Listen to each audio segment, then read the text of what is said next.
View হয় না। তো তাদের উদ্দেশ্যে একটা কথা বলতে চাই, তো আপনারা অবশ্যই হ্যাশট্যাগ ব্যবহার করবেন, আর যেগুলো দেখবেন যাদের ভাইরাল হ্যাশট্যাগুলো ব্যবহার করবেন, তাহলেই দেখবেন যে আপনাদের ভিডিও অবশ্যই ফরিতে যাবে। ফরিতে যদি না যায় তাহলে ভিউ হয় না। আর হ্যাশট্যাগ সুন্দর করে ব্যবহার করবেন। যদি হ্যাশট্যাগ সুন্দর করে ব্যবহার না করেন, তো আপনার আইডি কখনোই ফরিতে যাবে না। আর যদি ফরিতে না যায় তাহলে তো আর মানুষ দেখবে না, মানুষ না দেখলে তো আর ভিউ হবে না। তাই আমি বললাম যে আপনারা হ্যাশট্যাগ সুন্দর করে হ্যাশট্যাগ ব্যবহার করবেন। আমি যা জানি আপনাদের জানানোর চেষ্টা করছি। আপনি কয়েকদিন আমার ভিডিও ফলো করেন, না হলে অন্য কারো ভিডিও ফলো করেন, দেখবেন আপনারা ভিডিও অবশ্যই ফরিতে যাবে। আমার কিছু ভিডিও দেখবেন অনেক ভিউ আছে, কিন্তু ভিডিও কম হচ্ছে, কারণ যেগুলো ফরিতে যায় না এগুলো ভিউ হয় না।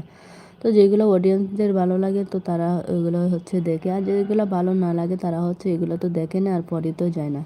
তো ভালো হ্যাশট্যাগ ব্যবহার করবেন, দেখবেন অবশ্যই ভিডিও অবশ্যই ফরিতে যাবে।